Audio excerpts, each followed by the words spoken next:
doctors to save $30 billion, then you've met the guidelines. So it's just a broad outline of what one person, the chairman of the budget committee, has that his idea of how Congress ought to change it. But it's not going to be him making that decision or that committee making the decision.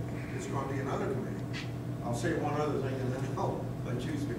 The other thing is, just in case you hear anybody say, don't touch Medicare. You know what they're telling you? They probably don't know that they're telling you this, but they're telling you that after 2021, we ain't going to have any hospital. Part A is going to be broke. So I want to keep Medicare. So if you want to keep Medicare, you've got to do some things to make it viable. Well, no, all I'll say is that echo what he said as far as this is a proposal. To do nothing today is to let it go bankrupt. With the health care bill that was passed last year, they took $500 billion, $500 billion out of Medicare to fund on a new separate entitlement program. Because of that, if you look at the Congressional Budget Office, they said Medicare overall will be bankrupt 5 years earlier, from 2029 to 2024, because of health care. So to do nothing is to let it go bankrupt. And if there's got to be some reforms, whether those are good ideas, other ones, that's for debate. But as part of a budget resolution, unfortunately, the Senate, the senator can talk to it, but it's been about 850 days since they passed a budget in the Senate. For the last 2 years, they haven't even attempted to pass a budget. The House last year didn't pass a budget. We're actually following the Budget Act by passing a budget. Provisions I don't like in it, provisions some of them I do. But at least we have a budget, we have a proposal that's out there. But to do nothing is to let it go bankrupt. Everything that I hear about fixing the deficit and fixing the budget and all those things always has a Medicare provision. It normally also talks about Social Security. And it seems to me like those programs are consistently ones that people throw up their hands and say, we can't do anything about it, so we're not going to cut them. I don't understand why those like me, I buy my own insurance. I don't have insurance through my employer. Why couldn't I pay into the Medicare system now? The premiums I'm paying to an insurance company, wouldn't that benefit Medicare? Wouldn't that help keep it? No way. In fact, no, You're paying taxes. I know I'm paying taxes, but I'm also paying, I don't know, like $12,000 a year for our insurance. let me tell you why it would make it worse. Because the average person throughout their lifetime pays in $110,000 into Medicare, and the average person draws out $300,000. So when you're only paying in $110,000, and you might draw out $300,000, then you add another person to it, you're making it worse. But I'm right now paying $12,000 for my own personal insurance to an insurance company. What I'm saying is, if I were allowed to buy in with my premium $12,000, we're not using $12,000 worth of coverage. We're not, but we would help sustain the program. If you were doing that, I think that would be something to look at and consider. But you see, then what you're going to, now this is a philosophical and ideological argument that I don't buy, but this is what you're going to get into, is that people that thought up Medicare, or the biggest defenders of Medicare today, feel that it ought to be equal for everybody. In other words, everybody pay in the same thing and everybody draw out on the same basis. And somebody's going to say, you know, you're paying any more than you should have to pay in. It's kind of paying it anyway. I don't care. What? I just wondered what Senator Rockefeller would say if I suggested your suggestion. Yes, sir. Senator Ratchford commented on how much we pay in versus how much what benefits we draw over our retirement years.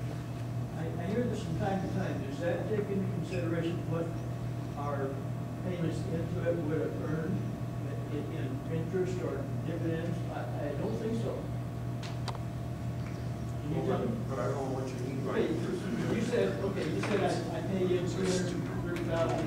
To 110,000, and the average person is going to use $300,000 worth of benefits from Okay, Medicare. does that allow for any earnings on the $110,000?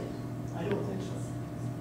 Probably not. You see, if I started paying in when I was 19 years old, I started paying in to my Social Security. If I had earned, if that had gone into an account that had earned even 5%, 3% interest, it would have more than tripled. I've heard other people say the same thing on TV, and I say, are they allowed for interest on that? I don't think so. Let me give you my authority for the 110 versus the 300,000, and that's been in the speeches of Dr. Barrasso, the senator from Wyoming. The only thing I would question whether or not you could go along with what you said is that interest, that 110,000 that you pay into the trust fund, it would have to be invested so that that interest would have gone into the trust fund. No, my criticism is no matter what happened to that money, it's not my fault.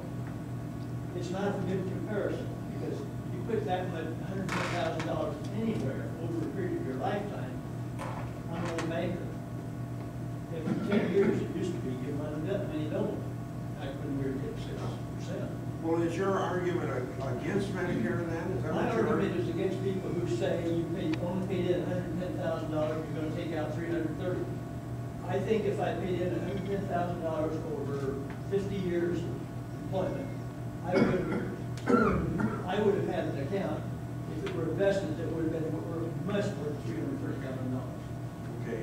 Now we have to take the scoring by the Congressional Budget Office, and they don't take that into consideration. I know that. Okay. And my criticism is, you're not the first one I've heard you say this. I've heard it on TV before, and it really gets burned under my saddle. But the fact of the matter is there is no account with your money in there. I know that, but that's not our No, fault. but what you're saying, that you want to opt out. No, I don't want to opt out. I just want people to recognize that $110,000 would have earned a lot of money. But it did. No, it didn't, but that's not our fault. Not our fault. It went someplace. They used my money. Oh, yeah, that's awesome. Hold on. Plus, that, But I'm just saying it isn't a fair, There's no money. It is not a fair way to state what we take out versus what we put in. it is for what it costs the government, income and output. But they used my money. And they say they didn't have to pay somebody else interest because they used my money. I understand very well compound interest very, very well. I don't know where you're coming from, but the government doesn't save that money for a second. So you would be willing to pay in your $12,000 in Medicare? It doesn't matter to me where it goes, it's the same thing. And I mean, is that something that you consider? No, when we've heard your suggestion, and that's why I didn't get it when you first said it, because you got a stronger point to make than what I thought you were making. And that would be that they would buy in at age 55 or older for exactly what money somebody else was paying in. Right, Yeah. for what I'd be paying if I were Yeah. retired and would be simply, no, I'm saying, I've been buying my own insurance for a long, long time. Yeah. Go ahead, sir. Where are you getting done with Fast and Furious?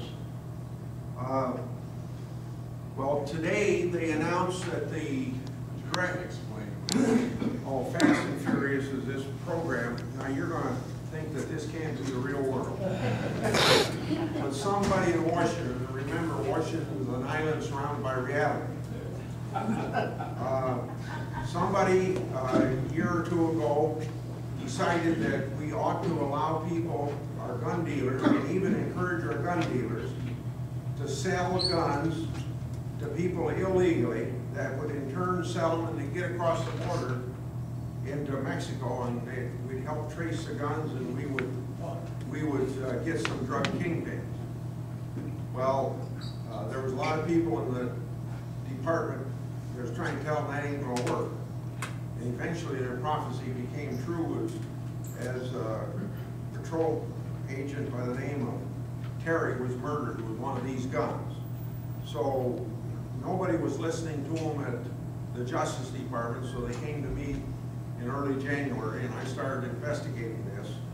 And so the most recent thing is, it's going to be a while before we get to the bottom of it. But the most recent thing is that today,